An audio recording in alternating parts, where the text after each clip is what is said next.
Hello, and welcome to episode 51 of the Midlife Pilot Podcast, a show where we talk all things aviation for those who are starting their aviation journey in midlife. We're all about sharing our experiences and the greater community's experiences as a midlifer. So whether you're a student pilot, a seasoned veteran, or just an enthusiast who maybe wants to learn, we're glad you're with us tonight. My name's Ben. I'm an instrument-rated pilot here in the Atlanta metro area. I'm currently working on my commercial. We have with us tonight, Mr. Brian Siskin. Good evening, sir. Hey, how you doing, Mr. Ben? Joining us from Nashville, Tennessee. Also from the West Coast, flying a plastic egg on a regular basis, Ted, our sport pilot extraordinaire. Hey, Ted. Hey, how you doing? We're good. Yeah. We're broadcasting live on YouTube, usually every Tuesday night around 8 p.m. Eastern. You can find us at youtube.com/@midlifepilotpodcast. You can get the audio only version at iTunes, Spotify, or wherever you get your podcast. You can support us as little as 25 cents an episode. If you go look there's a link in the show notes where you can support us. All of that goes to help us keep this thing rolling, try to keep our heads above water. We have a merch store that's also will be a link in the show notes. T-shirts, hats, stickers, beautiful pint glass, a bunch of stuff. We'll be adding to it as we go along. And also, last thing, we have a great Discord community. A lot of things get discussed there.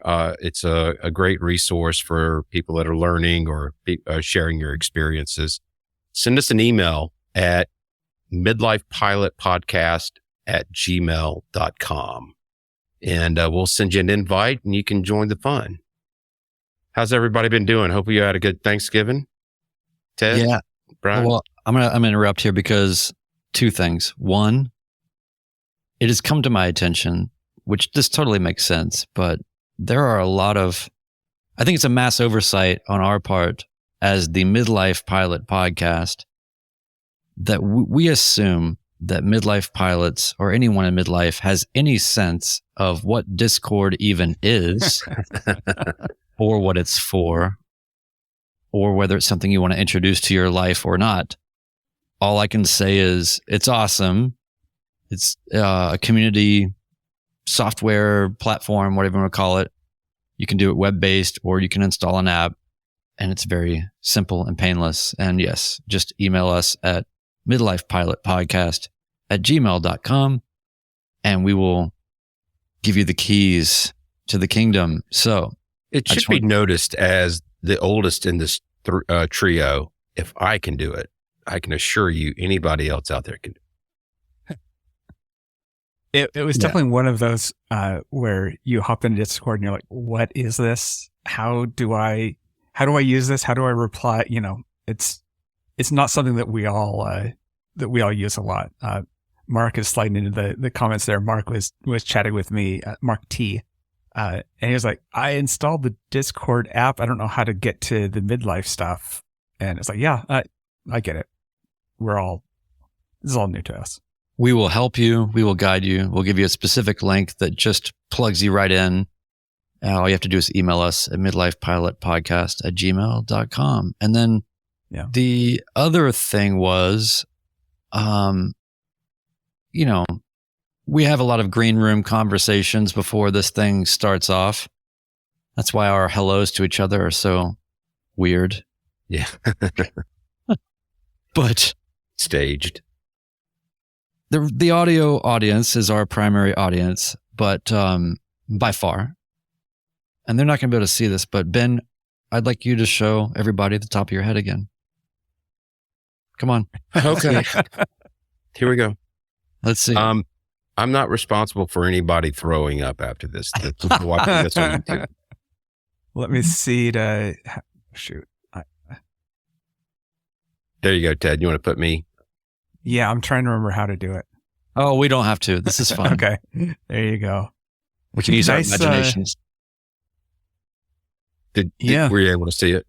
Yeah. So does anybody in the chat have a guess as to why Ben has a gash on the top of his head? this is midlife and aviation related. This is both. It is.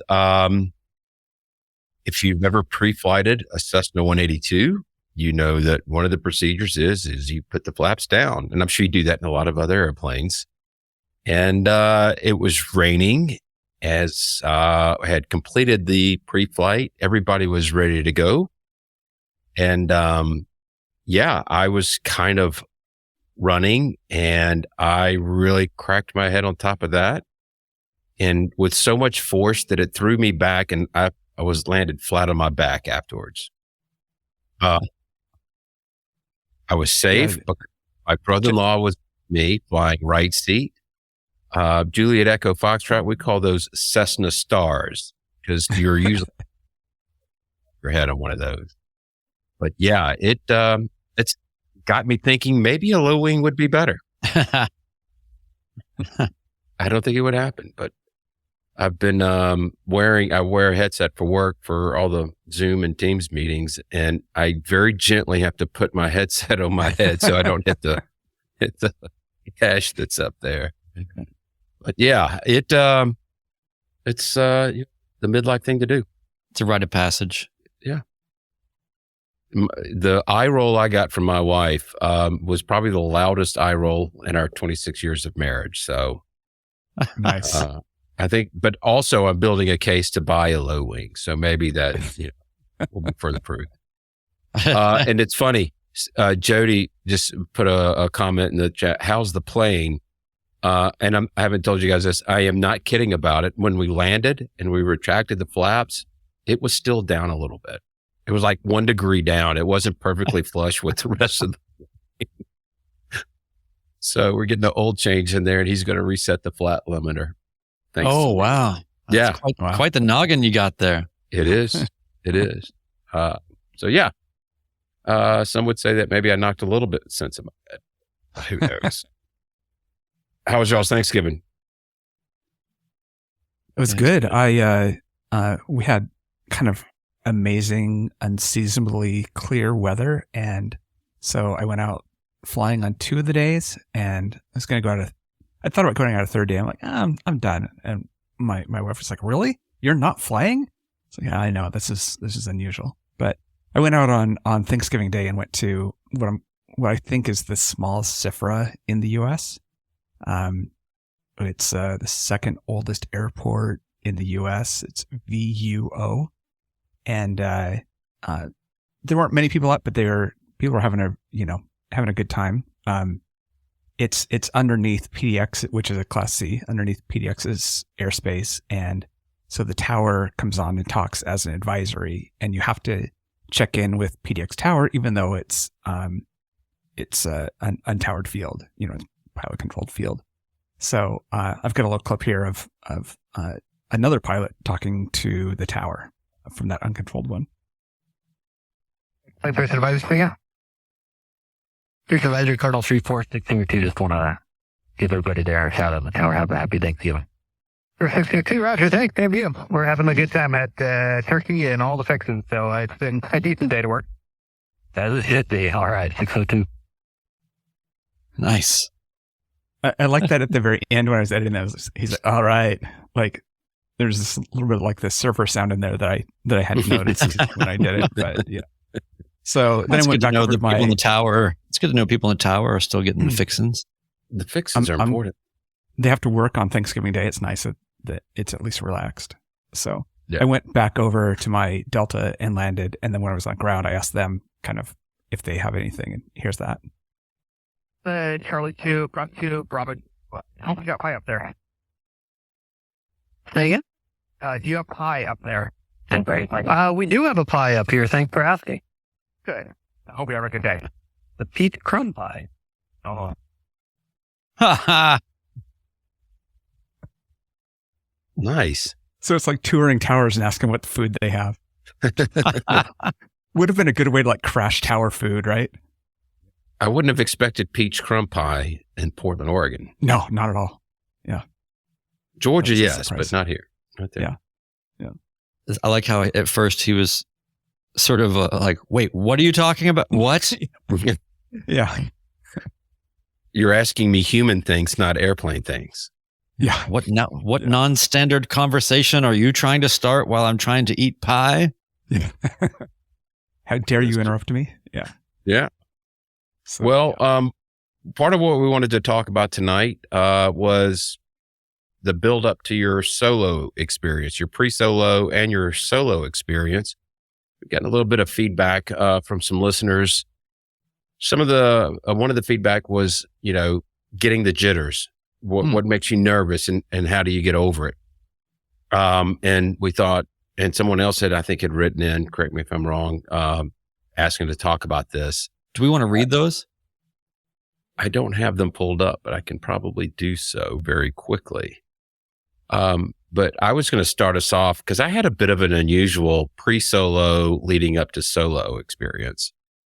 I had a bit of an issue with my medical, and it took a very long time to get it through. So I wanted to maintain my proficiency. So I was ready to solo in May of 2017, and I didn't actually do it until August.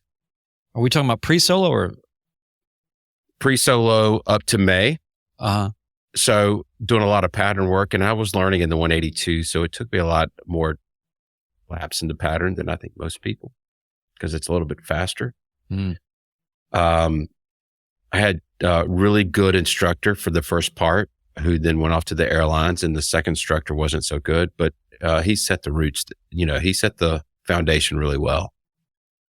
And I got to where I was pretty consistent with them, and then thinking I was going to get my medical any day, and it took 3 months. So I had a lot of time to practice, is my point. That, I spent that 3 months not really going anywhere. We'd practice some the check ride maneuvers, steep turns, S turns, and turns around a point. But most of that time was spent really just fine tuning the landings.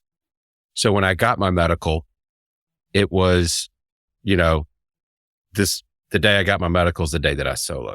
Now, I will say the day that I soloed, if you look at the chart supplement of Romeo Yankee Yankee, one of the airport remarks is coyotes in and of the vicinity of the area.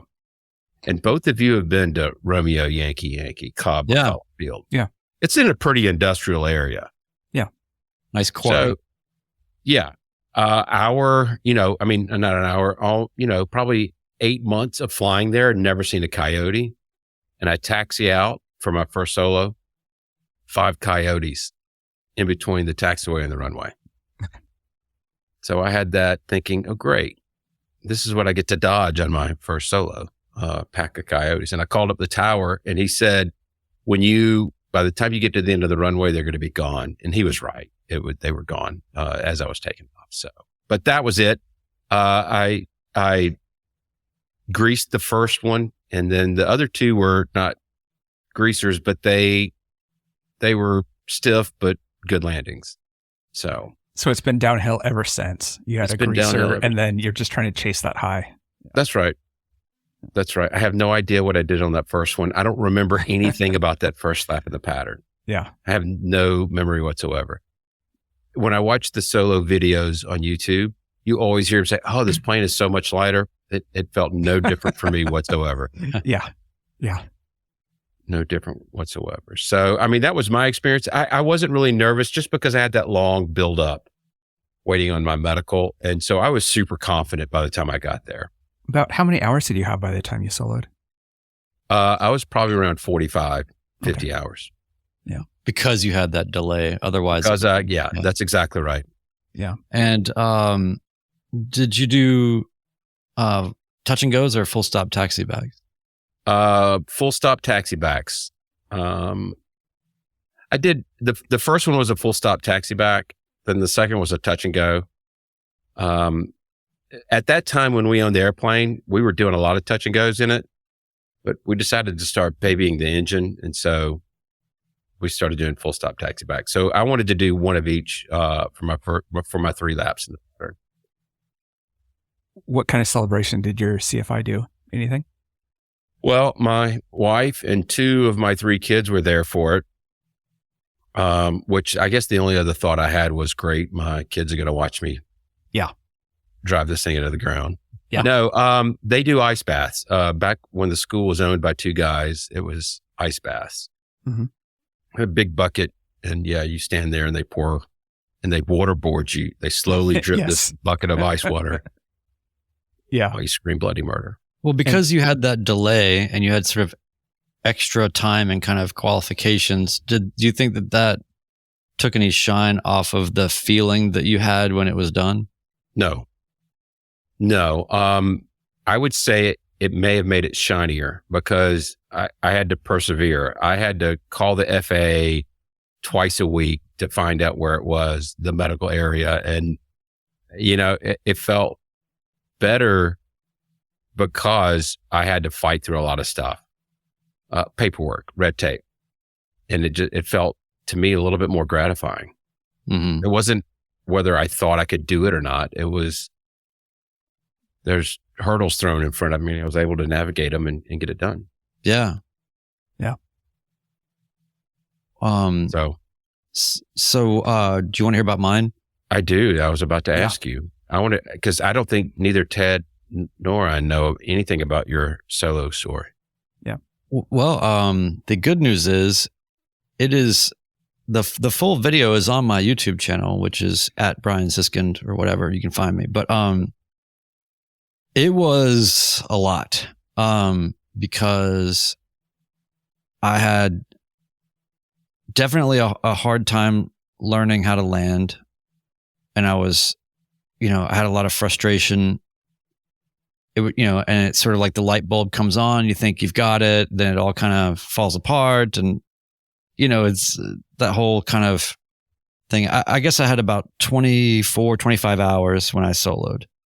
The thing about it though is, as a lot of a lot of what even got me started to flying in the first place was just because of, this whole kind of process around receiving my father's old flight bag and then kind of having a sort of an idea that maybe I should go and do this. So it was really nerve-wracking because I kind of felt the burden of my, even posthumously, right? Like I just had a lot of stuff I was processing with my dad all along that process. And when I was about to go solo, I was, obviously quite nervous or anxious or whatever you want to call it. And, was trying to figure out, what would he tell me or, what would he say? And I think the message I generally kind of got psychically or otherwise was sort of like, something just quite simple, along the lines of like, just do what you've been trained to do and actually take time to enjoy it kind of thing. Don't get so worried about it, kind of thing. So it turned out though that the way it all landed, my first solo was on Father's Day. So that was, Oh, that's right. Yeah. and by the way, I'll just say this, that, ahead of time in the couple of weeks prior, seeing how this was all kind of shaking out, knowing that solo was coming soon, I was kind of, I don't know, raw. I would watch other people's first solo videos and it was just so overwhelming to me to watch, just the tension and release of that moment is unlike really anything else, I think, in aviation. And I kept kind of visualizing me doing this. And I just thought, man, how am I going to keep it together? I just feel like I'm going to be so emotional about it. Right. Yeah. For reasons that are beyond me. It sort of seemed to tap into this kind of grief reservoir that had been left unattended for, 15 years or whatever. And so I just really wanted to do right by him. I really wanted to do well. I really wanted to honor aviation as a skill and as a discipline. And then of course it ends up being like, oh my gosh, this is going to happen actually on Father's Day. And I go up there, it's a perfect day, 6:30 in the morning or whatever. And I guess it was, June of 2021. And, And the other thing too was that I thought that I might solo the day before or the lesson before, maybe 2 days before. And we live very close to the airport. So my wife had actually, I think, come up thinking that I might solo. She didn't tell me though. And then she kind of told me that she was there, but it just, it didn't happen. But luckily I didn't have to coordinate or whatever. It was just right. And we're 2 minutes away, and then this was sort of the same thing. I just kind of didn't want to have any other things going on, but she was there lurking and shooting some stuff with her cell phone or whatever. But the way that the actual experience went in terms of the flying, it's funny because as a video kind of editor or creator on some level, increasingly, during the training, I was just capturing I was leaving all the fat in there because there's a lot of nuance in all the fat of your video captures of your lessons. When I made my sort of first solo video, as it were, by the way, I started filming lesson 1 with the mindset of, by the time I get to my first solo, I'm going to be so used to just throwing up cameras and leaving them. And I think a lot of people get into this thing where they all of a sudden go, wait, I want to film this. And I don't think that that's necessarily, if you haven't been doing it all along, I don't think that's the time to start, strapping cameras to the plane, right. But, do as you will.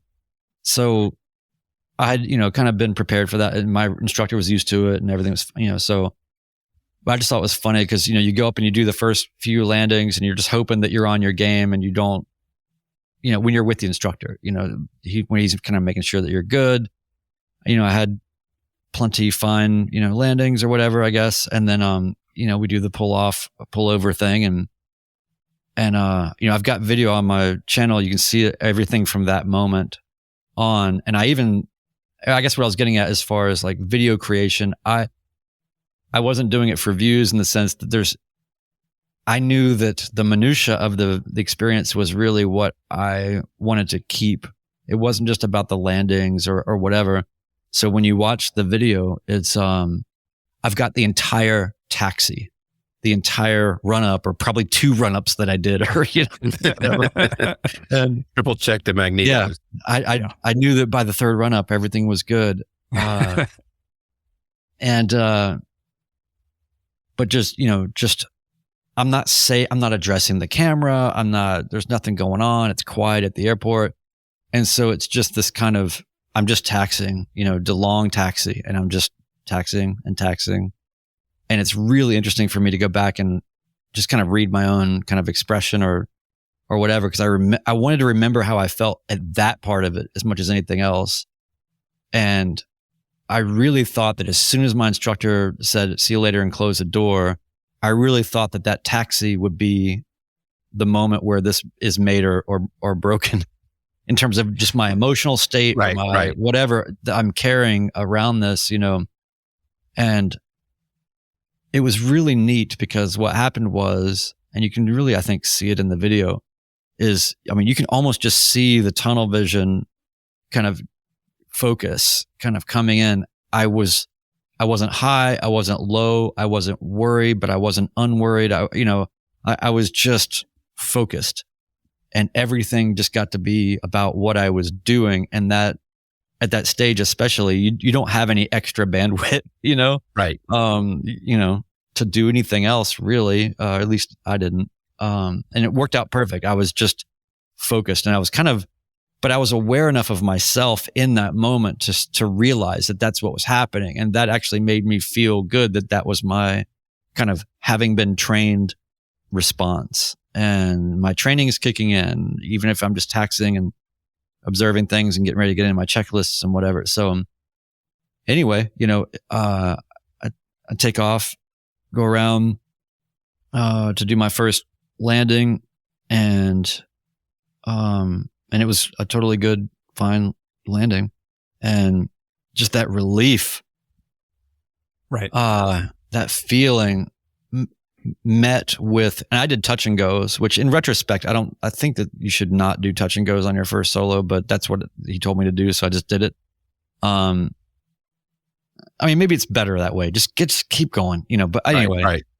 but just that moment of like, you get it down and just the relief that you didn't just trash the landing or the plane, but immediately you're already back into that. It's starting to happen fast, and you're so you kind of feel like, okay, I've got one under my belt. And then you have this internal voice, sort of like, well, this is going to be then where it all comes apart, because right.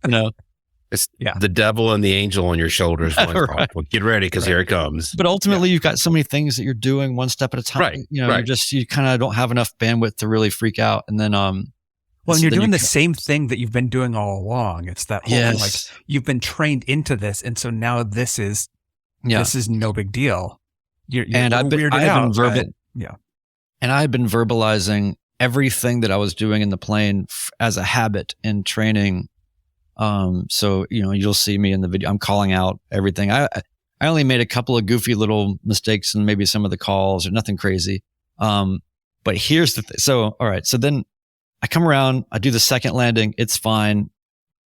And then, and now I'm coming back up, and I remember when I was on the downwind for the third landing, I had confidence now at this point, like I'm almost done. And I realized that I hadn't taken time to really take it all in. And I just remember there was just that when I was about midfield downwind on my third lap, I just remember, and you can see it in the video, there was about, I swear it must be 3 or 4 seconds. You can just see it where you can see my shoulders kind of come down. I kind of look out the other direction, and I see the fog laying down in the valley and everything. And I was just taking it all in, just the beauty of it, and thinking about my dad or whatever. And then boom, it's like, pull the power, flaps, carb heat, doing all the things. You just kind of get right back into it. And so then but here's the thing. And if you go watch this video, you'll hear this. There was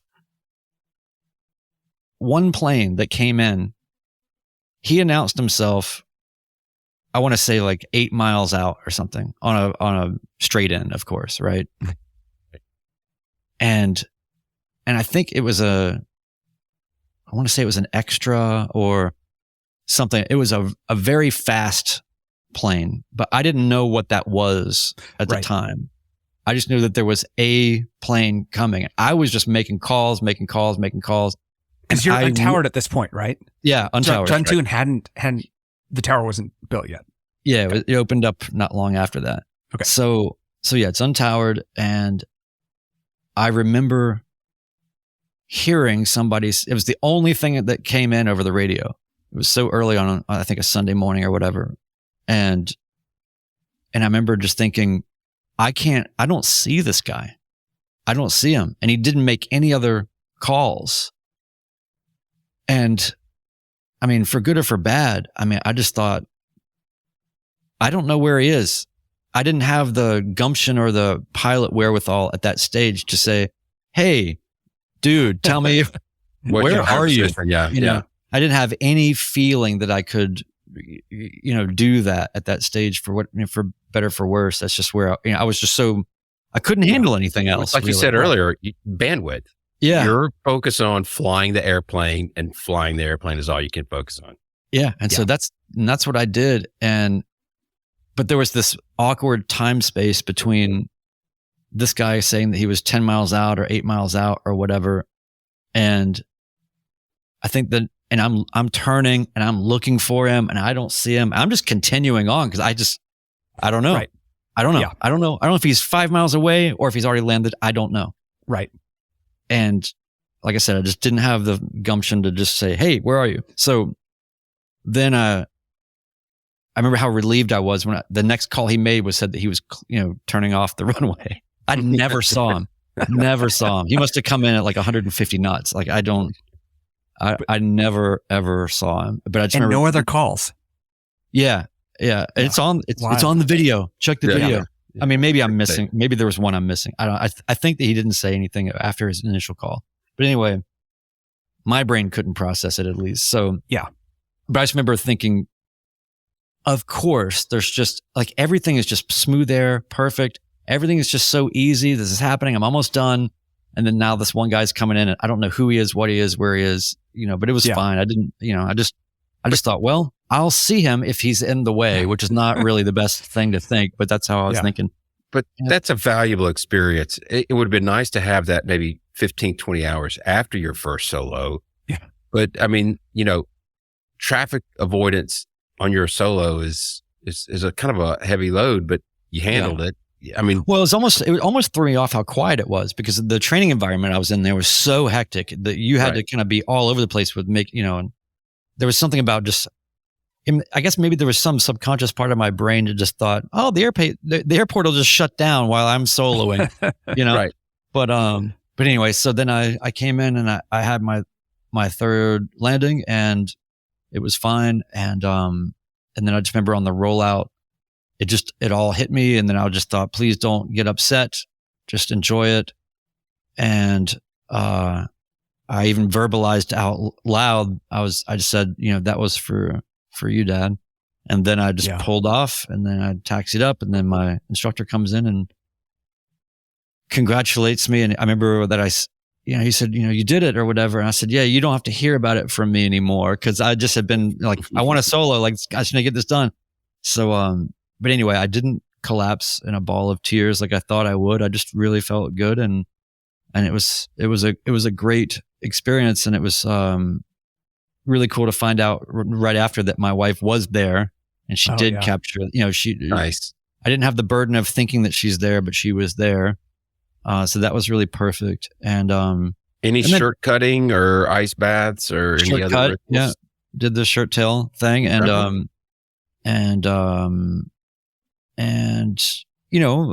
one of the coolest things was, especially at that time, at this stage now in this community, we have a lot of conversations with a lot of aviation creators and personalities and people and whatever.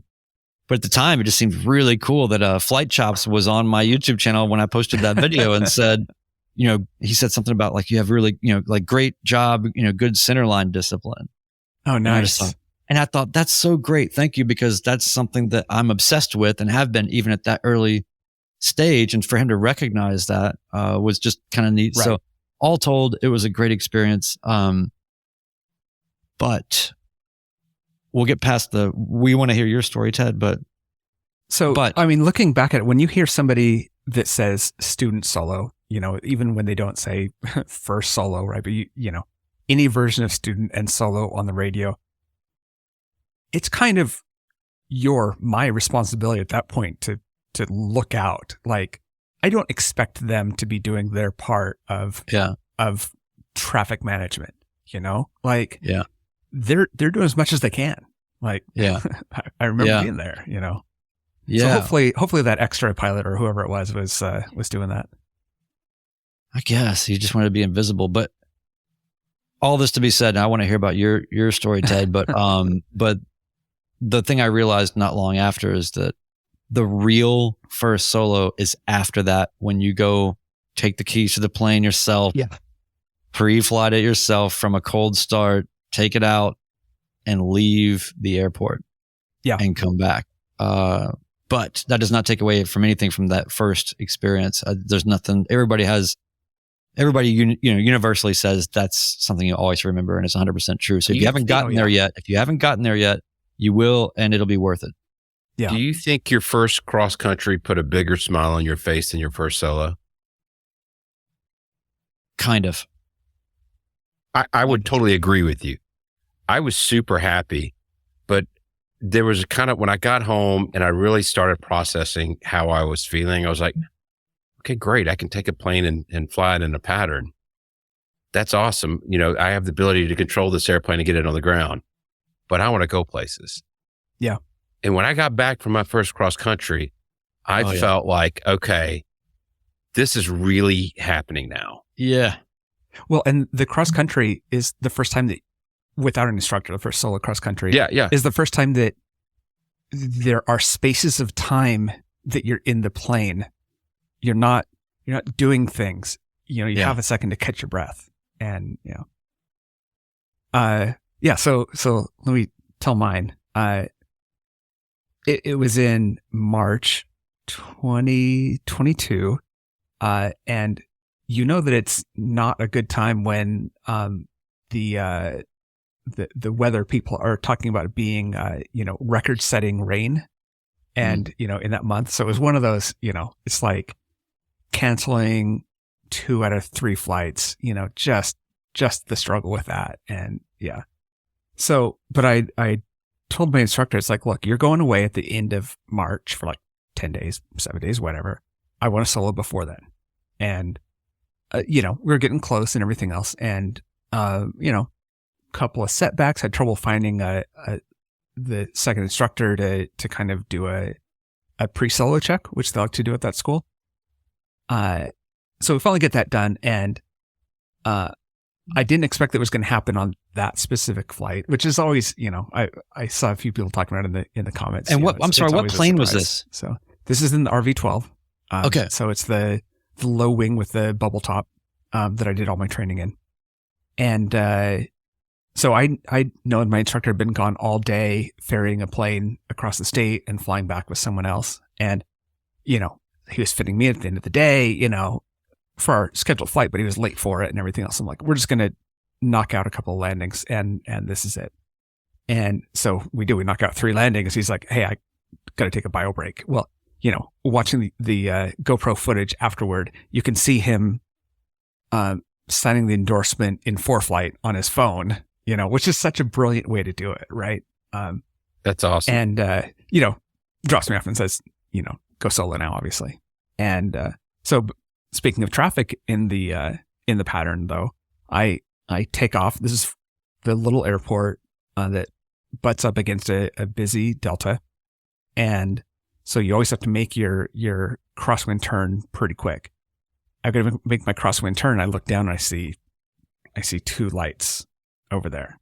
And so I turn opposite. I'm like, I don't know who this is that's not calling in. Let me just bail and figure it out. And I kind of look back and I, turn back so I can see it a little bit. And then I realized that, I just, avoided the field lights, from like a football field, this right there. So, so I you can see it on my pattern where I just do like this thing and nobody has to know that. So, other than that, 3, fairly typical landings, it's a short field. So it's obviously a land and taxi back. Nobody ever does a touch and go off that field. It's 2,600 feet, 2,400, something like that. Right. And, but, because it's such a small field, your instructor gets to walk down there, almost against the runway of a narrow runway and stand there right about where you're going to land. So there's a lot of pressure on that. Like, you're not watching it from a mile away. You're 40 feet away right at where the wheels are coming down. So, there's all the pressure on that. But so, he had some, I had my GoPro going. He, recorded a little bit of stuff on his iPhone and, come back in, celebrate all that and then cut the shirt, sign it and everything else. And yeah, so it was at, 35 hours. The number to me that's more important is it was at 100 landings. I saw somebody in the comments talking about doing it at 50 landings. And I think that's kind of the range, right? Is that 50 to 100? I'm a slow learner. That's fine. And, yeah. Well, you didn't really figure it out until what, a couple months ago? Oh, I'm still working on figuring out landings. Yeah. Oh, it's funny because it's true. Yeah. Oh, it's all good. I actually turned that t-shirt cutting into a tattoo afterward. So it even has the imperfect lines of the runway that were drawn with a Sharpie on neat fabric. So nobody really knows when they see it. That's why it's not quite perfect, but it's literally just off the shirt. If you get all of your credentials tattooed, do you think that would help you in a ramp check situation? Yeah. Well, I do have my solo date and my check ride dates on there. And yeah, I think that would help, right? You get ramp checked and you're like, here. You're like, look right here. ELT, September. Come on. Admittedly, I also have my my wedding date on there, which is really handy to remember. Yeah, that's a pro tip for... Pro tip. Ninja level move. Yeah. Well, I think I remember my instructor saying, "Oh, make sure to wear a shirt. You don't mind getting cut." And it's like, Sam, any shirt I'm fine parting with, right? Right. There's no shirt that means more, and that has more value. I mean, how how much are you paying for a plane? You know, even if you have a $70 shirt that you cut, it's still less than your rental. Like, you know, Wow. so I just had a t-shirt idea for our midlife pilot t-shirts. We need to make one that's got a template in the back That is brilliant. where it can be Oh, cut like out. dotted cut line. here. Yeah. I like And it. then have a line for airport code, a line for the date. Yeah, we should make one that's just like the cheapest possible material and everything. You know, it's just like the Yeah. I think that's brilliant. The one other thing that we were going to bring up is, and I'll get to a couple of comments in the chat. I like Jody's check ride date is my wedding anniversary. So the question is which do you associate with which? Do you memorize your check ride date and go, oh yeah, that's my wedding anniversary? Or do you do it the other way around? Do you Don't admit answer. to it though? Yes. Yes, exactly. my check ride day was is my wife's birthday, and so that was nerve wracking because she knew this is either going to be like, you know, Brian's going to be in a very good, positive, thrilled kind of space, or he's going to be completely dejected and miserable on my birthday. It's going to go one way or the other. So my birthday present to her was passing my check ride. Yeah. Nice. I did my instrument check ride on the anniversary of my mom's death. Yeah. And I kind of empathize with your story with your dad, because I didn't really put two and two together until it popped into my head during the check ride. Whoa. Yeah. And it kind of hit me like a ton of bricks. But then I kind of felt like, okay, I really kind of think that I have somebody watching over me. Mm-hmm. And it was a smooth check ride. So I did kind of get a little emotional on the flight back home without the DP in there. Yeah. I was going to get to one of the feedbacks from Dan B, 42-year-old here, around 70 hours, and recently passed my PPL. A license to learn for sure. I've taken some friends up, and I have to say, the last few flights, I felt like I've spooked myself. Have you all done any episodes on being spooked or how to get over the jitters, indecision? I've read The Killing Zone, and maybe I'm just a bit tense from that. My initial reaction to that is I think having that tensity from reading that book is a good thing. Yeah. I think the jitters are perfectly natural, especially for that first 300 hours, 100 hours, whatever. I mean, I've had my moments of my long cross-country solo on PPL. I guess it was winds, but I went up to 8,500 feet. And so I had it leaned out pretty far, and I start my descent into RYY, and I did not put rich in the mixture. And I heard sputtering in the engine. And needless to say, that spooked me and kicked myself for not doing my checklist or being diligent with my checklist. And I figured it out. But you learn from that. And I think, and I want to get y'all's opinions, but getting spooked or getting the jitters, I think is an excellent learning tool. Oh yeah. It's a necessary thing. I think that One Dull Geek's comment here is spot on. I think the lesson from The Killing Zone is that you're most dangerous when you lose the jitters. I fully agree with that. I think a lot of things are about how you frame them mentally. And I think that we're conditioned to think that the jitters or nerves are a negative thing. But in reality, it's something that you should pay attention to and value and appreciate while also managing healthily. And there will be times where it's not even outright jitters, but it's the same kind of energy. You'll be totally confident, feeling like you got everything all together. You're doing all your checklists. You're doing all your things. The weather's fine. Everything's fine. And then you're going to have moments where all of a sudden you kind of get this injection of, wait, everything's going fine. So there must be something I'm missing, or That's there's exactly something, right. you know, So it's an inescapable thing, but what I think it is your subconscious continually probing you to sort of make sure that you're aware of the stakes and keeping you alert and aware. And over time, that'll happen. All that being said too, I mean, OG midlife pilot Chris Moran has a great video about, and talked a lot about in previous episodes of the podcast about, there's times where he would put cameras on the plane and get everything all set up and get all his stuff dialed in and strap into the plane or whatever and just go, nope, I'm not feeling it. And it's awesome. It's such a great example of, you also don't have to endure those feelings to your own detriment, right? Like, the beauty of being a midlife pilot is that we never have to fly ever for any reason, ever for anything, ever. And if you ever find yourself in a position where you feel like you have to do something, then you've created some sort of an unnecessary external pressure for yourself or something, because it's all gravy flying. It's not anything, I understand that people have trips planned and expectations and the kids want to go or whatever, but you don't have to.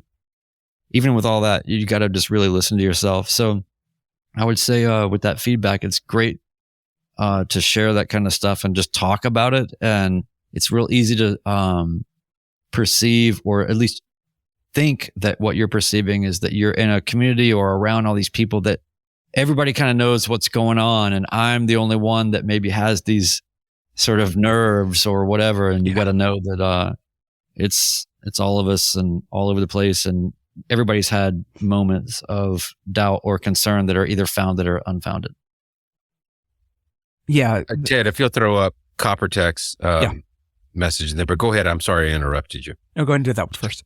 Yeah. So Coppertech says 100 hours and still find myself getting spooked on cross countries when I realize I'm actually doing it. That is the beauty of the midlife community.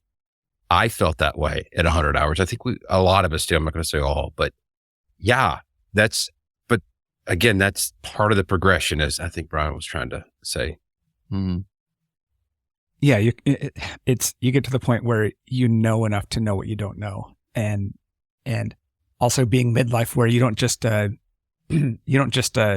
run into things. You actually realize that perhaps you need to think through it first, and then you do, and then your brain gets in the way. And by the way, it's episode 16, talking about fear on the podcast, and so we'll link to that one. Suggest going back and listen to that as well. Yep. The terms to use instead of saying panic is startle and surprise, and there's actually a difference between the two. But those are aviation terms, because then you don't say you had a panic attack in the plane. I definitely had one moment where in early training where something happened totally unexpected, and it was just a plane like going underneath me when I'm in the pattern, and you just instantly get that panic, just that, Right. For me, it's like my mouth goes dry, and it's like, okay, fly the plane, Right. and I've had that maybe twice since then, mostly for no reason, but just those you feel like you're being chased by a coyote sort of feeling, Right. whether it's real or not, and that's part of it, is learning, okay, what is this? What's going on? Work through this. Yeah. You also find ways, we were talking about the last comment about 100 hours and getting spooked a little bit on cross country. Sometimes it's important to understand that 100 hours is not a lot of time.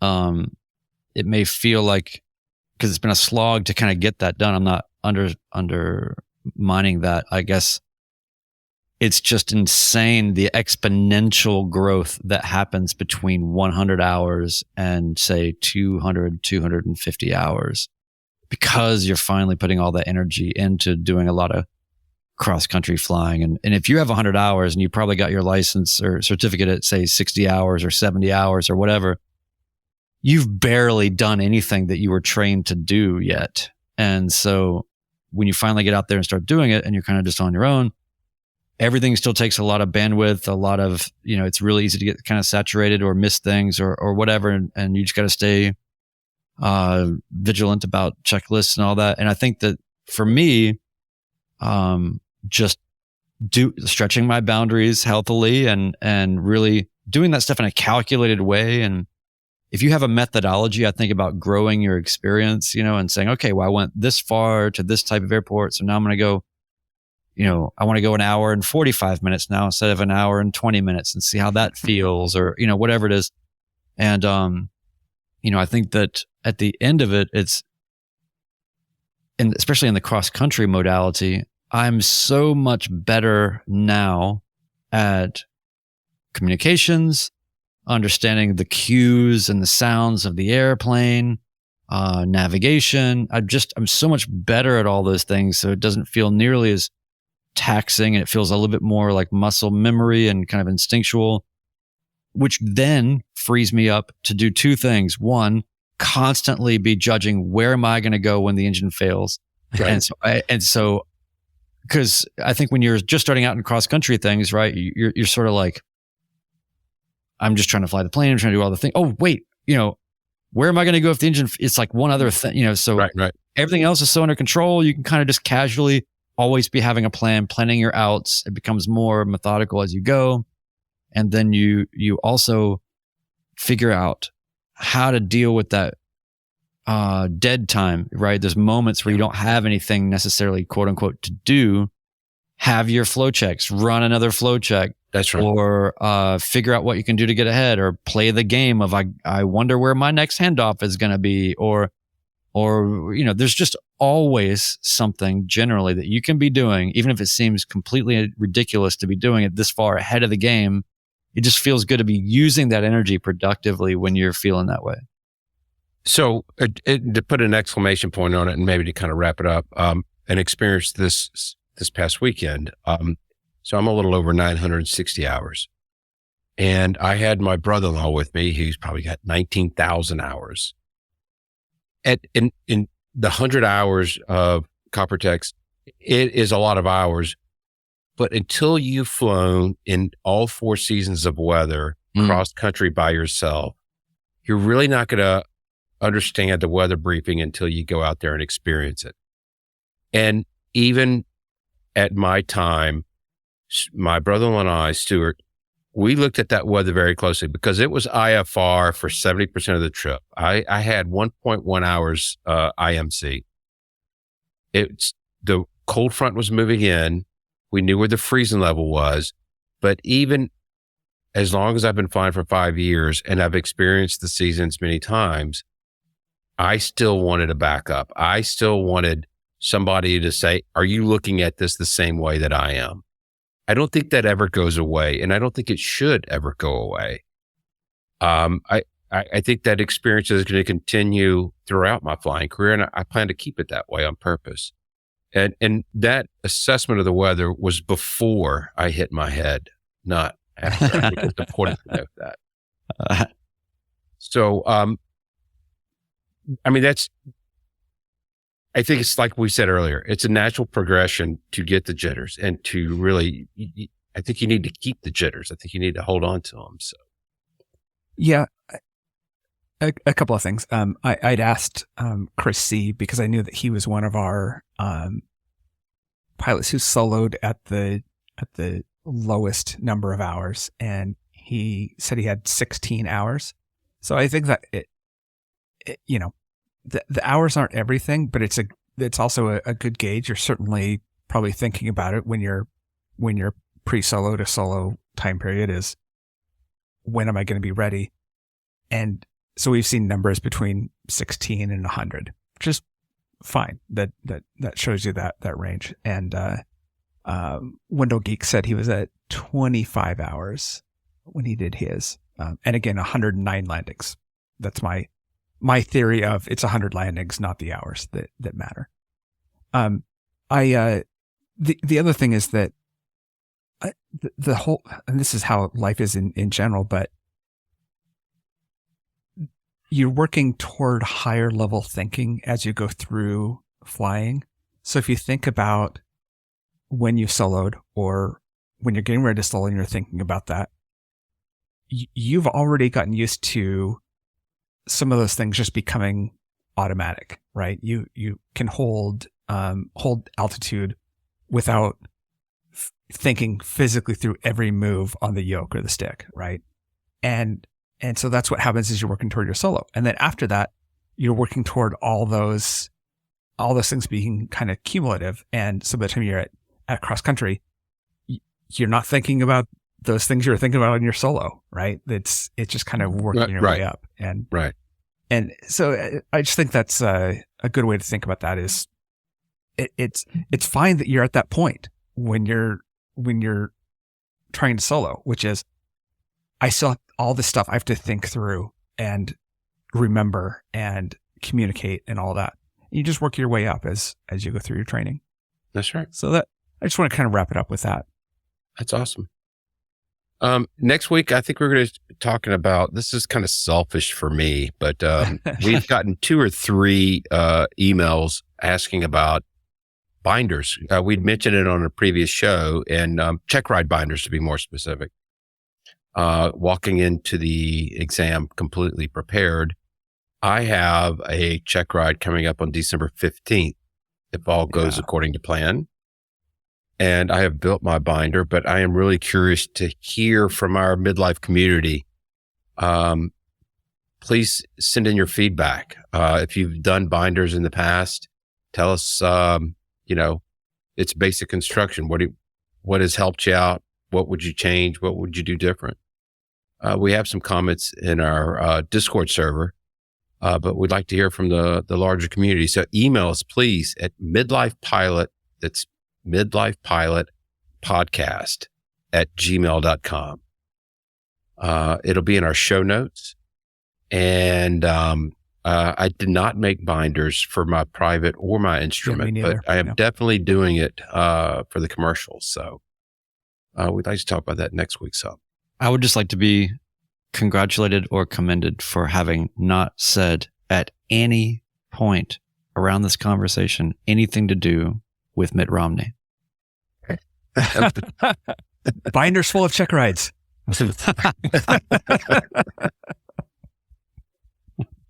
I give you my heartiest mazel tov.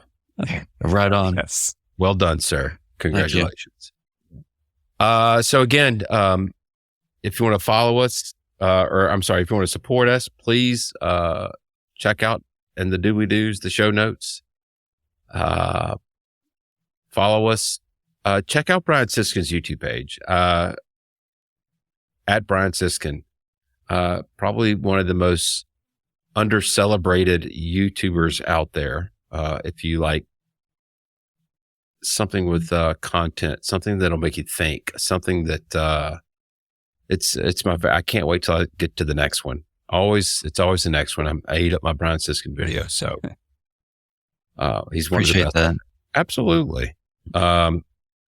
Anything else for the good of the order, gentlemen? Subscribe to the pod, support us, merch at store.midlifepilotpodcast.com. And pity us on occasion. Yeah. We're just trying to keep the ship afloat, people. This is not going in our pocketbooks, I can promise you. Yeah. So with that, we're going to sign off episode 51. Thanks everybody for joining in the stream, and we will see you next Tuesday. Good night, everybody.